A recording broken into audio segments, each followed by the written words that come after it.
दोस्तों, बीएनएसएस की धारा 196 से 219 अगर अपराध अपराध विदेश में हुआ है तो क्या भारत में ट्रायल हो सकता है?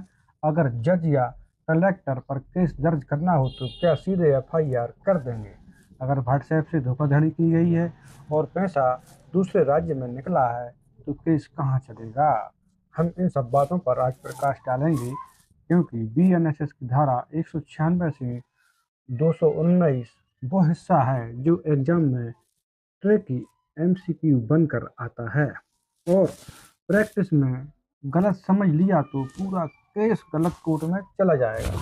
तो आज हम इसे ऐसे पढ़ेंगे कि एक भी कंसेप्ट कंफ्यूज ना रहे, हर धारा उदाहरण सहित क्लियर है और एग्जाम में 100% सही टिक करें। ठीक है। अब दोस्तों, अब आइए और आप सब कॉपी पेन लेकर बैठ जाइए। अब हम स्टार्ट करते हैं। धारा 196, मृत्यु के कारण की मजिस्ट्रेट द्वारा जांच। यह धारा विशेष परिस्थितियों में मजिस्ट्रेट जांच यानी मजिस्ट्रेट जांच मजिस्टेरियल इंक्वायरी अनिवार्य करती है। कब? पुलिस हिरासत में मृत्यु। यदि किसी को पुलिस हिरासत में लाया गया है और वहां उसकी मृत्यु हो जाती है, या किसी व्यक्ति की संदिग्ध मृत्यु हो जाती है, या महिला की विवाह के 7 वर्ष के भीतर मृत्यु हो जाती है, या बलात्कार से संबंधित किसी मामले में मृत्यु हो जाती है, वहां केवल पुलिस जांच पर्याप्त नहीं मानी जाएगी, जुडिशियल मजिस्ट्रेट स्वयं जांच करेगा। ठीक है। अब हम आगे बढ़ते हैं कि किसी व्यक्ति की पुलिस लॉकअप में मृत्यु हो गई तो पुलिस क्या करेगी? पुलिस एफआईआर दर्ज करेगी और इसमें स्वतंत्र मजिस्ट्रेट जांच करेगा। ठीक है। क्योंकि आप एग्जाम के हिसाब से अपन समझें तो कंडीशनल डेथ मजिस्ट्रेट इंक्वायरी, अर्थात यदि कोई संदिग्ध मौत होगी तो मजिस्ट्रेट उसकी इंक्वायरी करेगा। ठीक है। अब अध्याय 14 है जांच और विचारण का स्थान। इसमें यह बताया गया है कि जांच और विचारण का क्या स्थान होगा, कहाँ केस चलेगा। ठीक है। यह पूरा भाग बहुत ही महत्वपूर्ण है, आप कृपया बड़े ही ध्यान से सुने। इसके हम सामान्य नियम समझेंगे, जैसे अपराध जहाँ हुआ वहीं ट्रायल होगा। जैसे चोरी विदिशा में हुई तो विदिशा में ही ट्रायल होगा, विदिशा कोर्ट में ही ट्रायल होगा। यह एक जनरल रूल है। ठीक है। अब जैसे धारा 198, जब स्थान स्पष्ट न हो तो कहाँ होगा? जैसे अपराध कई क्षेत्रों में हुआ है, आंशिक रूप से अलग अलग जगह। कुछ अपराध विदिशा हुआ, कुछ बासोदा हुआ, कुछ भोपाल हुआ है, और अपराध लगातार जारी रहा है। तो ऐसे कृत्यों में हम क्या करेंगे? जैसे इस प्रकार का कई कृत्यों से मिलकर यह बना। जैसे अपन उदाहरण समझते हैं, आरोपी जो है वह दिल्ली में बैठा है। कहाँ बैठा है? दिल्ली में। और कॉल सेंटर है भोपाल में, और पैसा नागपुर में निकला। अब तीनों में से किसी भी कोर्ट में ट्रायल संभव है, क्योंकि तीनों जगह अपराध हुआ और अपराध निरंतर चलता रहा। तो तीनों जगह में से किसी भी जगह पर प्रक्रम चल सकता है। धारा 199 बीएनएसएस, जहाँ कार्य हुआ या परिणाम निकला। यह बहुत ही इम्पोर्टेंट धारा है। आप इसे इस प्रकार समझ सकते हैं, जहाँ अपराध किया गया या जहाँ उसका परिणाम हुआ, दोनों जगह ट्रायल हो सकता है। आप इसे हम उदाहरण से समझ सकते हैं, जैसे जहर कानपुर में दिया और मृत्यु भोपाल में हुई, तो दोनों जगह ही ट्रायल संभव हो सकता है, क्योंकि दोनों जगह अपराध की निरंतरता बनी हुई है। अब हम चलते हैं आगे दोस्तों, धारा 200, संबंधित अपराध। यदि एक अपराध दूसरे अपराध से जुड़ा है तो जिस कोर्ट को मुख्य अपराध का अधिकार है वह संबंधित अपराध भी सुनेगा। ठीक है। धारा 201, विशेष अपराधों का स्थान। यह धारा स्पेसिफिक ऑफेंस बताती है।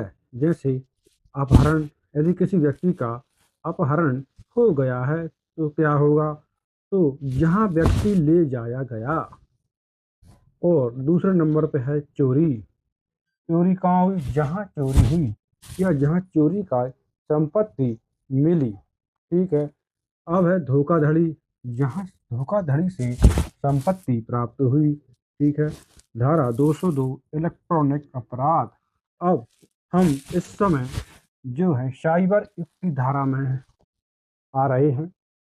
यदि अपराध ईमेल के माध्यम से हुआ हो या अपराध व्हाट्सएप के माध्यम से हुआ हो या ऑनलाइन ट्रांजैक्शन के माध्यम से कोई अपराध घटित हुआ है या डिजिटल माध्यम से कोई अपराध घटित हुआ है तो ट्रायल होगा। कहाँ होगा?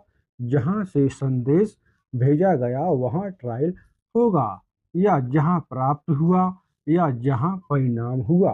ठीक है, अब इसको उदाहरण के माध्यम से समझते हैं। जैसे कि नोएडा से ओटीपी फ्रॉड हुआ और पैसा रांची में निकला, तो दोनों जगह ट्रायल हो सकता है। एग्जाम फेवरेट है धारा 203 यात्रा के दौरान अपराध। जैसे किसी ट्रेन, बस, जहाज में अपराध हुआ, जिस क्षेत्र से वाहन गुजरा वहाँ ट्रायल संभव हो सकती है। धारा 204 संयुक्त विचारण के बारे में बताती है कि कुछ अपराधों में संयुक्त विचारण भी हो सकता है यदि कई आरोपी हों और संयुक्त ट्रायल संभव हो तो सक्षम अदालत की ट्रायल करेगी। धारा 205 राज्य सरकार की शक्ति के बारे में बताया गया है। इसमें राज्य सरकार को क्या क्या शक्तियां हैं वो बताया गया है। राज्य सरकार केस एक सेशन डिवीजन से दूसरे में ट्रांसफर कर सकती है। धारा 206 अधिकार विवाद। यदि दो कोर्ट अधिकार का दावा करते हैं तो हाई कोर्ट निर्णय करेगा। ठीक है। धारा 207 स्थानीय अधिकारिता के बाहर अपराध। यदि अपराध किसी अन्य क्षेत्र का है लेकिन आरोपी यहाँ मिला, कुछ परिस्थितियों में कार्रवाई संभव है। ठीक है, अब हम आगे बढ़ते हैं। धारा 208 भारत से बाहर किया गया अपराध। यदि भारतीय नागरिक ने विदेश में अपराध किया है तो क्या होगा? धारा 208। ठीक है, भारतीय जहाज या विमान में अपराध हुआ तो क्या भारत में ट्रायल संभव है? हाँ, इसका उत्तर हाँ, परंतु केंद्र सरकार की अनुमति आवश्यक होगी। अब हम बात करते हैं धारा 209 विदेश में साक्ष्य लेने हेतु कमीशन जारी किया जा सकता है। वह भी केंद्र सरकार की अनुमति से ही कमीशन जारी किया जाएगा। अब हम बात करते हैं अध्याय 15 कार्रवाई शुरू करने की शर्तें। ठीक है, अब हम आते हैं कॉग्निजेंस और एक्शन पर। धारा 210 मजिस्ट्रेट द्वारा संज्ञान। मजिस्ट्रेट संज्ञान ले सकता है। कैसे लेगा मजिस्ट्रेट संज्ञान? किसी व्यक्ति द्वारा शिकायत करने पर संज्ञान ले सकता है, पुलिस रिपोर्ट पर संज्ञान ले सकता है और स्वयं की जानकारी पर भी। जैसे मजिस्ट्रेट खुद सुबह सुबह घूमने जा रहा है और उसके सामने कोई अपराध हो जाता है, किसी की हत्या कर दी जाती है, तो मजिस्ट्रेट संज्ञान ले सकता है। धारा 211 आरोपी के आवेदन पर स्थानांतरण। आरोपी कहे कि मेरा केस दूसरा मजिस्ट्रेट सुने तो वह आवेदन कर सकता है और उसके मामले पर धारा 212 में मामला हस्तांतरित सीजीएम द्वारा कर दिया जाएगा। ठीक है, 212 में मामला हस्तांतरित होगा। कौन करेगा? सीजीएम करेगा, उस जिले का सीजीएम जो जहाँ बैठता है। ठीक है, अब आती है सेशन कोर्ट की प्रक्रिया। धारा 213 से चालू होती है। धारा 213 बीएनएसएस में सेशन कोर्ट के बारे में बताया गया है। सेशन कोर्ट सीधे संज्ञान नहीं लेता, पहले मजिस्ट्रेट से कमिट होना आवश्यक। जैसे कोई भी चालान है, मजिस्ट्रेट कोर्ट में पेश होगा बड़े बड़े गंभीर अपराधों के बारे में। इसके बाद जब मजिस्ट्रेट कोर्ट उसे उपार्पण करेगा तब सेशन कोर्ट उस पर संज्ञान लेगा। अब बात करते हैं धारा 215 न्यायालय संबंधी अपराध। ठीक है, यदि कोई मामला झूठी गवाही, नकली दस्तावेज, न्यायालय में बाधा तो सीधे एफआईआर नहीं। संबंधित अदालत की शिकायत आवश्यक। जिस भी अदालत में यह घटना घटित हुई है उस अदालत की शिकायत के आधार पर ही एफआईआर दर्ज होगी, सीधे एफआईआर दर्ज नहीं होगी। अब हम बात करते हैं धारा 217 राज्य के विरुद्ध अपराध। कुछ अपराधों में सरकार की पूर्व अनुमति आवश्यक है। ठीक है, धारा 218 न्यायाधीश और लोक सेवक। यदि कोई जज, कलेक्टर, पुलिस अधिकारी ने अपने आधिकारिक कर्तव्य के दौरान कोई कार्य किया है तो उसके विरुद्ध केस के लिए सरकार की पूर्व अनुमति आवश्यक है। अब हम इस बात को देखिए उदाहरण के रूप में ये समझते हैं। आप ध्यान से देखो दोस्तों, जैसे एसडीएम ने कोई धारा लागू की और किसी ने शिकायत की तो पहले सरकार की अनुमति लेना आवश्यक है। अब हम बढ़ते हैं धारा 219 विवाह संबंधी अपराध, जैसे दहेज, क्रूरता जैसे मामलों में शिकायत कर सकते हैं। पीड़ित कौन कर सकता है शिकायत? एवं डायरेक्ट शिकायत पुलिस नहीं लिखेगी, यह मजिस्ट्रेट संज्ञान नहीं लेगा। इसमें शिकायत पीड़ित व्यक्ति कर सकता है, पीड़ित का कोई निकट संबंधी है तो वह कर सकता है, और विशेष परिस्थितियों में अन्य व्यक्ति भी उसकी शिकायत कर सकते हैं। ठीक है दोस्तों, अब एग्जाम के हिसाब से हम दोबारा एक बार समझते हैं।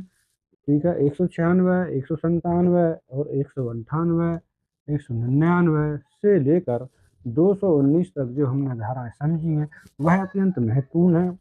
आप इनका रिवाइज कर सकते हैं। इनमें से 1 या 2 क्वेश्चन जरूर बनेंगे दोस्तों। तो यदि आपको मेरी आज की क्लास पसंद आई हो तो मेरे चैनल को लाइक करें, सब्सक्राइब करें। धन्यवाद, नमस्कार।